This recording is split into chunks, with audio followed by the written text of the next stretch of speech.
লেগেছে এত বড় হতে? আমার জানা মতে আনুমানিক 2 বছর তো হবে। প্রত্যেকটা গাছেই কিন্তু এখানে আঙুর ধরেছে আর কি।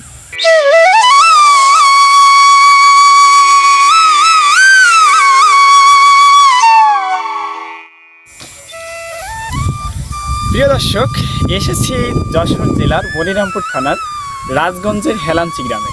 আর এখানে এসে দেখলাম আঙুরের বাগান।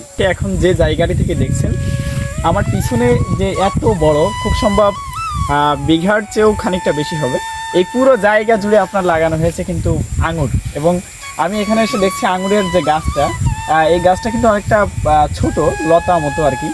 এবং এই গাছে আঙুর হয়েছে, আঙুর ধরেছে। এর পাতাগুলো দেখতে অনেকটা লাউয়ের পাতার মতো ছোট ছোট। আর প্রত্যেকটা গাছেই কিন্তু এখানে আঙুর ধরেছে এদের মতো হইছে। প্রিয় দর্শক, আপনারা আমার সাথে যে মানুষটা দেখতে পাচ্ছেন আমার ফ্রেন্ড এবং খুবই ক্লোজ ফ্রেন্ড বিপুল। আমরা একই সাথে পড়াশোনা করেছি। তো এখন আমরা বিপুলের কাছ থেকে একটু এই আঙুরের যে বাগান, এই বাগান সম্পর্কে একটুখানি জেনে নেব। বিপুল ভাই, কেমন আছেন?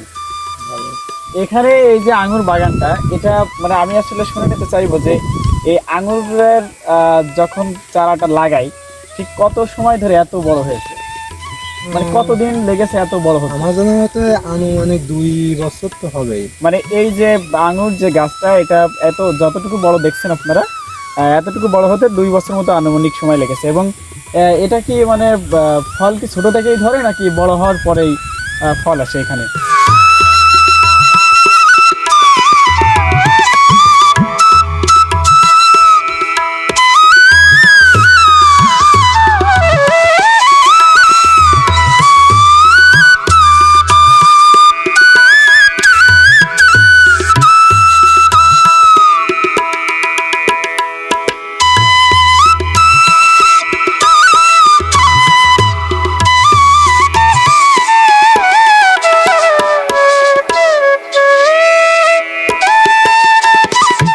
এবং প্রত্যেকটার জন্য একটা একটা আপনার ইয়ে দেওয়া হয়েছে, অর্থাৎ খুঁটির মতো। এবং সেখান থেকে উঠেই আপনারা কিন্তু দেখতে পাচ্ছেন এখানে বান দেওয়া আছে। এবং সেই বানের উপরেই মূলত আঙুরের চারার যে গাছটা, আঙুর গাছটা মানে লতানো মতো ঘুরিয়ে পেঁচিয়ে পেঁচানো অবস্থায় আছে। এবং তার উপরেই ঠোকায় ঠোকায় কিন্তু আঙুর ধরেছে। এবং যদিও এখন দেখতেই খুব ভালো লাগছে, খাইতে হয়তো আরও বেশি ভালো লাগবে। তো যাই হোক প্রিয় দর্শক, আপনাদেরকে আঙুরের বাগান ঘুরে দেখালাম। আজকের এই পর্যন্তই। সাথে থাকার জন্য ধন্যবাদ।